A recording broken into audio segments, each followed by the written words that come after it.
Hi, ako nga pala si Jonas, tamad pero may pangarap sa buhay. Kaya tara, samahan niyo ako. Maaga akong nagising ngayon kasi may event kami. Pagmulat ng aking mata, nakita ko si Imbel na nagdo-drawing. Ang drawing niya pala ay Beauty and the Beast. Gagamitin po yan sa isang araw. At bago po tayo maligo, magpapakit muna tayo dito sa salamin. Cheers! At ngayon po pala, i-translate natin. Ching! Na tayo sa labas, guys. At ngayon ay magkakamada na tayo. At para hindi mahaba-haba yung video natin, ay ipapass forward natin to. Let's go!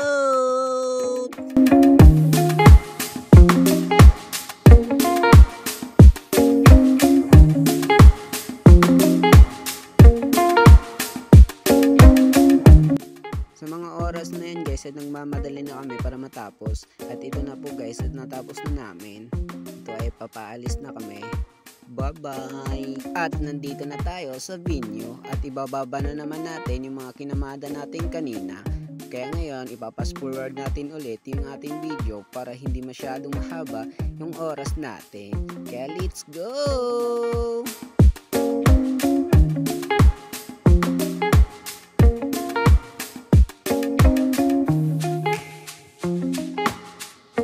Pagpasok po lahat ng mga gamit sa venue ay kanya-kanya na po kami ng mga gawain. Tulad po ng akin ay backdrop, kaya solo ko lang po ang backdrop. Sa mga oras po ito ay kanya-kanya po kami ng mga gawain. Ako naman po ay ito ay naglalagay na ng kurtina sa aming backdrop. Nakapass forward po tayo guys kasi para hindi po masyado mahaba yung video na gagawin natin kasi ito po ay mini vlog lang. At panoorin nyo ako kung paano mabilis ang paggawa ng lobo. Eme! Ayan na, mabilis na. Charis lang. Nakapass forward po tayo kasi para yun nga po yung sinabi ko kanina, mini vlog lang po yung gagawin natin. Kaya hindi masyado dapat mahaba. After ko maglobo na maglobo, ngayon ikakabit ko naman yung lobo sa aking ginawang kanina. Yung pinaglagyan ko ng kortina.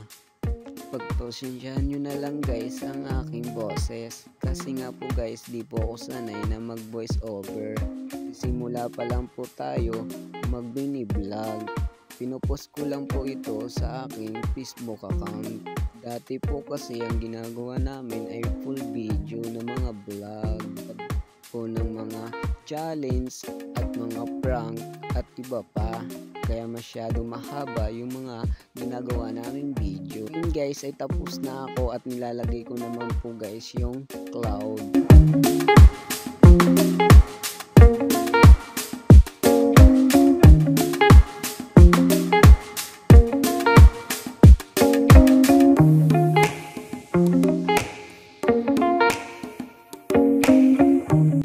After ko mailagay yung cloud guys, inayos ko na po yung lagayan ng cake at ito na pong result.